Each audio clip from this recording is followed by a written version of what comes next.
around some of the jobs that we've done over the years. We'll have a walk, talk, look round, see what's going on. May even catch some of the new jobs that we're on as well. Even before the company started, my grandparents worked in Birmingham city centre, particularly my granddad, labouring, digging tram track. So yeah, that's pretty much where it all started.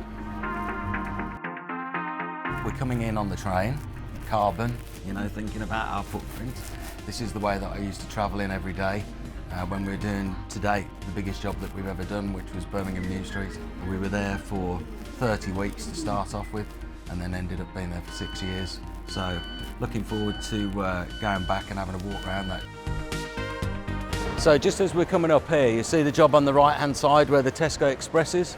That was a challenging city centre debuild, just pretty much because where it is. Totally pedestrianised area, public safety, services, traffic movements, obviously material movements.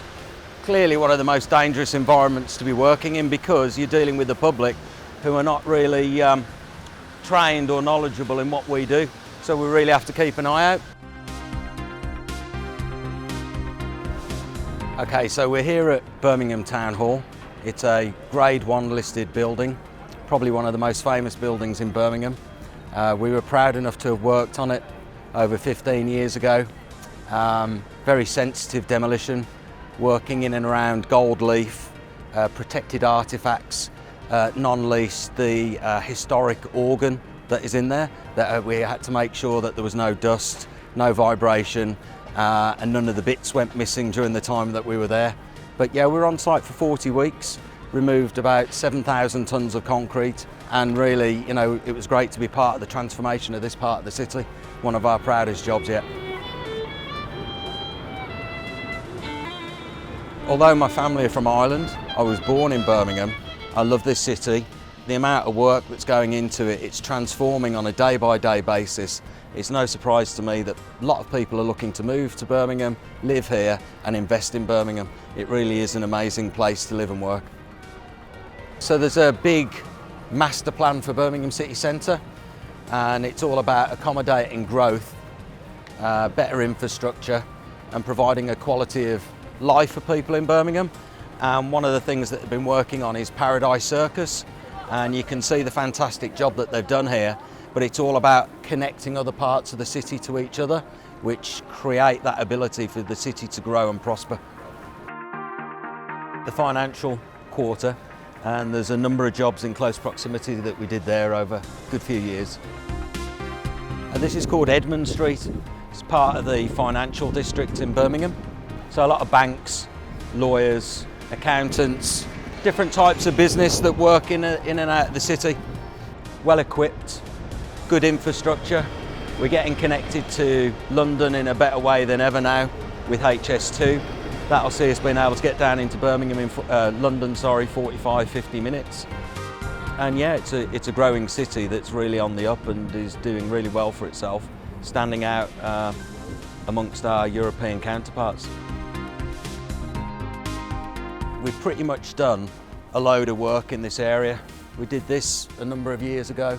We're currently working up there behind you at Colmore Row right at the minute. We did 55 Colmore Row right next door to it. We're working in amongst lawyers, accountants. Typically they're not too keen on noise, dust and vibration. People moving in and out, big haulage, vehicles, plant and equipment. So this was a project called Pete House, 12 or 13 storey office block. We had to take it down with a luffing jib tower crane, take it down in pieces, bit at a time, large panel construction. And we were fine up until we came down to that sort of third or fourth level there. And the breakers, the noise, it just got too much. So in the end, we had to work with these lawyers and try and get this job finished. It was very challenging. Let's say that towards the end of the job, we weren't getting on so well, but by the time we were out of there, we'd all kissed and made up. But you know, it's very difficult sometimes, particularly going back years and years ago. The technology and the equipment wasn't there to be as considerate, thoughtful. You know, it just wasn't available, but now we're able to do so many things differently, work in these environments without people even really knowing that we're here. Yeah, so this is 55 Colmore Row. It's been transformed, converted from an old, out-of-date office block into something that's now top-end, grade 1 office space. Soft strip, asbestos removal, structural alterations, cut and carve, demolition in parts. You can see, again, little or no access. Very, very heavy built-up part of town. Challenging job. Again, limited amount of access in and out of the building, so we couldn't properly get the vehicles in the way that we'd liked. So that means you have to move it into smaller pieces, into them bigger containers, and then swap it over again and take it out. So logistically challenging, but you can see we've got lots of experience working in this area. Funnily enough, our lawyers are right next door as well, so we didn't get any complaints off that one. Generally, with a grade 2 listed building, it's the facade that's retained, and then the rest of the structure is either altered or demolished with a new structure built behind it.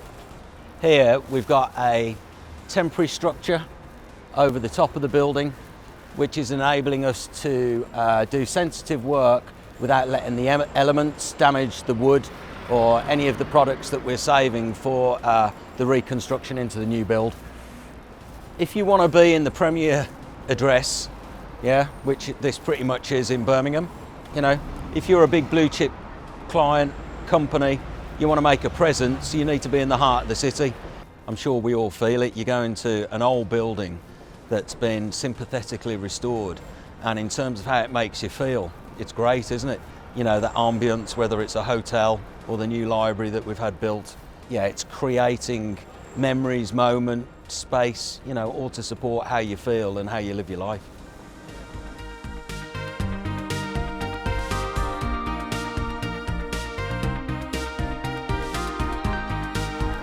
So yeah, this area of town is historically known for bars, clubbing.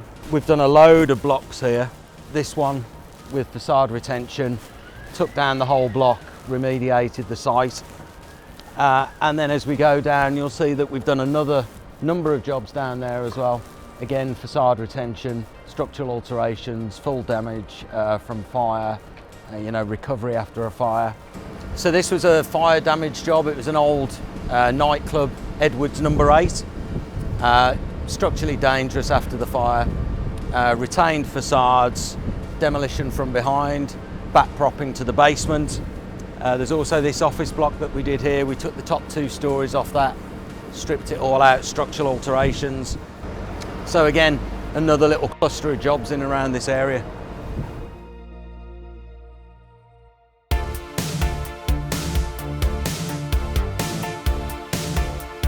So here we are at Birmingham New Street, one of our largest contracts that we've ever completed, certainly the most challenging that we've ever delivered, right in the centre of Birmingham city centre, one of the busiest stations in the UK, hugely complex cut and carve demolition project, which lasted from initially with a 30-week programme up to 6 years.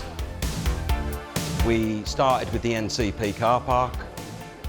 We had to remove I think about 6,000 tonnes of reinforced concrete, but it had to be done without any noise, dust or vibration, above live platforms with 200 mil of concrete between us and the 130,000 passengers a day that travel through the station or to and from the station. We had to come up with something that was different, radically different, and really met the client's requirements, and we spent a lot of time working on that. So we came up with the concept of installing gantry cranes that ran on the upper level of the car park, and we supported the beams that we were removing with complex temporary works. Some of the temporary works were sliding, rolling, components that would fit together in any combination to suit any length of beam, and basically we then used concrete cutting technology, wire sawing, cut beams out that were 2.5 metres wide by 1.5 metres deep, lifted them out with the crane, straight out onto the back of a lorry, where they were then taken away to our quarry in Meriden, where the concrete was recycled. Many tonnes of the material that were removed from the demolition process were returned back into the project and incorporated in the construction. True circular economy in terms of trying to make sure that we're using whatever materials that we can that arise from the works.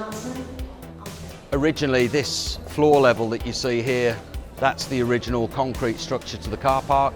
This ended up being a variation to the contract.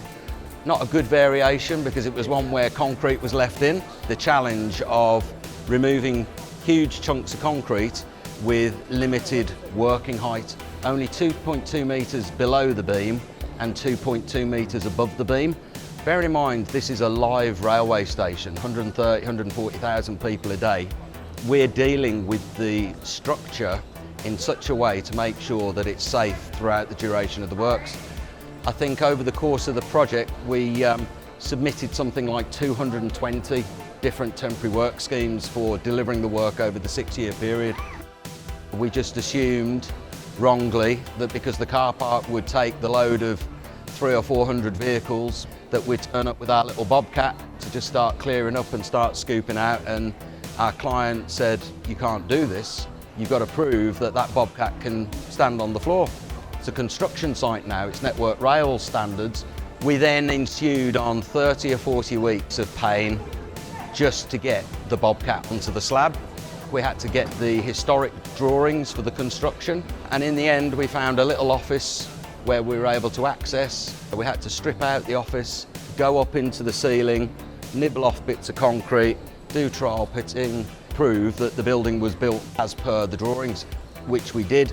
So the irony is, the time that we had to actually carry out the work was consumed with the floor loadings and the temporary works approvals to ensure that when we put equipment onto the slab, it was going to be safe and it wouldn't cause damage.